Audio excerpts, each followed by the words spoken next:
नमस्कार दोस्तों, कैसे हैं आप सब। उम्मीद है अच्छे होंगे और आपकी पढ़ाई लिखाई भी ठीक चल रही होगी। दोस्तों, आज की इस वीडियो में जानने वाले हैं हम कि संस्कृतिकरण किसे कहते हैं।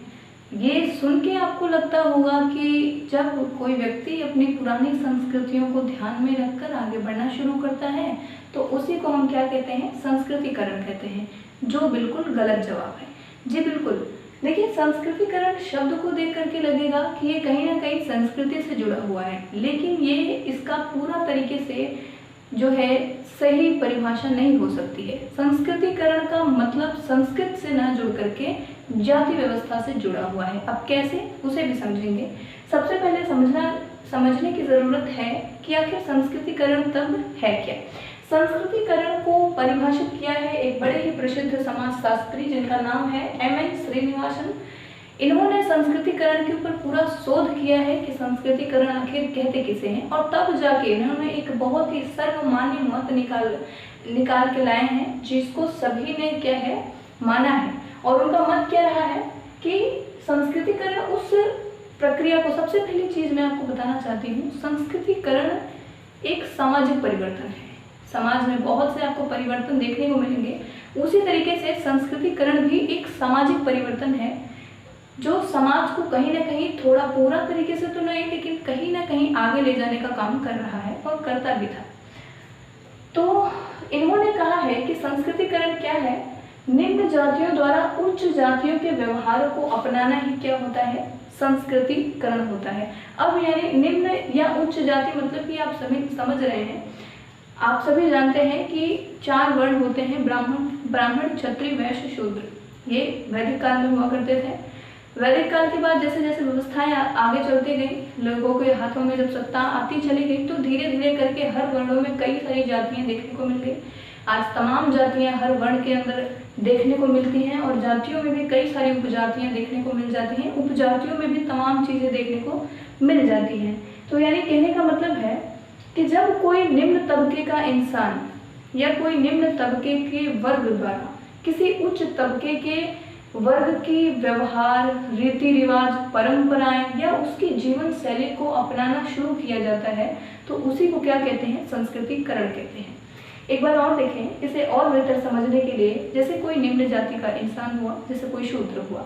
अब किसी शूद्र के द्वारा जब ब्राह्मणों के कार्य और उनके व्यवहारों को, जीवन जीने के तरीके को जब एक शूद्र अपनाने लगे, तो उसे क्या कहते हैं, संस्कृतिकरण कहते हैं। सिर्फ इतना सा मतलब है, जब किसी निम्न जाति के द्वारा किसी उच्च जाति के कार्य, व्यवहार, जीवन जीने के तरीके और तमाम चीजें जो उसके धर्म में लिखी हुई होती है, जब उसका जो अनुसरण है वो निम्न जातियों के लोगों द्वारा करना शुरू किया जाता है, तो उसी को क्या कहते हैं, संस्कृतिकरण कहते हैं। अब बात ये आती है कि लोग ऐसा करते क्यों हैं।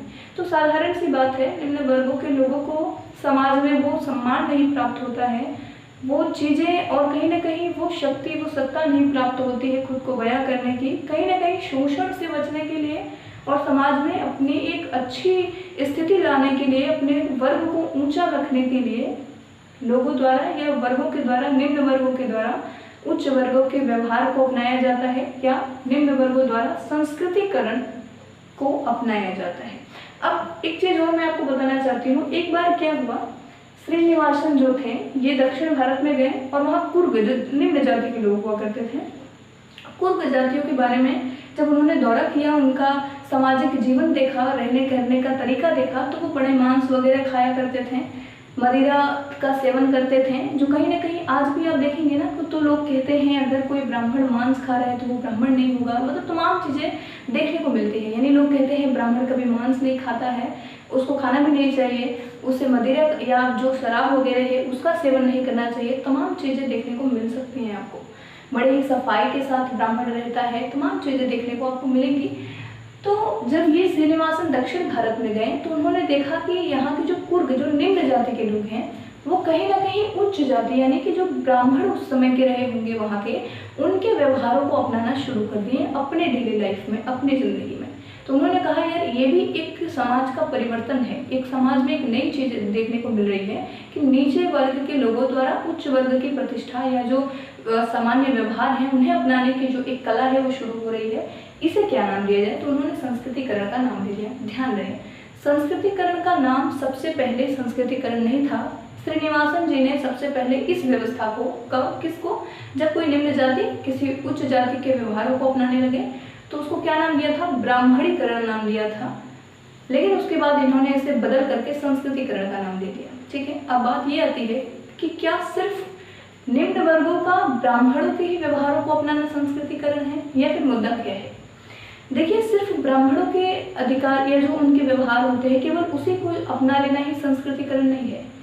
किसी भी निम्न जाति के द्वारा अपने क्षेत्र में उस जाति का व्यवहार अपनाना या उस जाति के व्यवहारों की नकल करना जो उस क्षेत्र में काफ़ी संप्रभु है, जिसकी एक कह सकते हैं जो स्थिति है वो काफ़ी संपन्न है या जो काफ़ी अमीर है, हर स्थिति में काफ़ी बेहतर है, उस वर्ग के, फिर वो चाहे किसी भी जाति का हो, उस वर्ग के इंसान का जब वो अनुसरण शुरू करता है, रहने करने के तरीके को अपने जीवन में लाना शुरू करता है, खुद भी उसी तरीके से अपनी ज़िंदगी को बिताना शुरू करता है, तो उसे भी हम क्या कहते हैं, संस्कृतिकरण ही कहते हैं। आज के ज़माने में जरूरी नहीं कि हर ब्राह्मण अमीर ही हो, कि हर ब्राह्मण का अनुसरण करना ही संस्कृतिकरण होगा। हर वर्ग के लोग अब अमीर और गरीब हो रहे हैं अपने संघर्ष के बदौलत। तो इस वजह से केवल ब्राह्मणों की ही व्यवहार और तरीके को अपनाना संस्कृतिकरण नहीं है।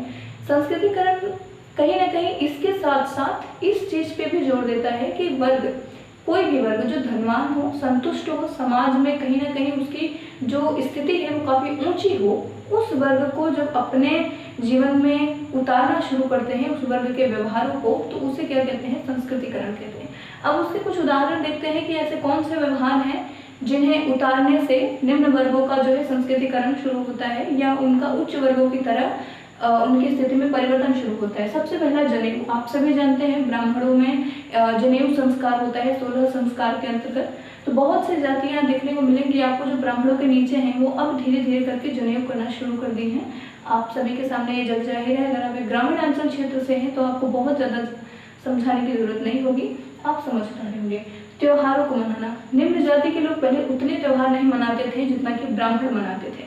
तो कहीं ना कहीं निम्न जातियों के निम्न जातियों के द्वारा ब्राह्मणों के जैसे बड़े बड़े त्यौहार भी मनाने शुरू हो गए हैं। तमाम मंदिरों पे जाने भी उन्होंने शुरू कर दिया है। कहीं ना कहीं अपनी स्थिति को बेहतर बनाने के लिए उन्होंने कदम उठाना शुरू किया है। बहुत सी ऐसी जनजातियां भी हैं जिन्होंने अपने आप को हिंदू की धाराओं से जोड़ा है, हिंदू संस्कृति से जोड़ा है, या जो भारत की संस्कृति रही है, कोई भी संस्कृति हो, कोई भी धर्म हो, उससे जोड़ा है, तो उसे क्या कहते हैं, उसे भी संस्कृतिकरण ही कहेंगे। बहुत से जनजातियों का हुआ है। त्योहारों के बाद आता है नामकरण। आप अक्सर देखे होंगे अगर आप एक ग्रामीणांचल क्षेत्र से हैं तो जो निम्न जाति के लोग हुआ करते थे पहले के जमाने में, उनका नाम बड़ा अजीब गरीब होता था, ऊट पटांग होता था।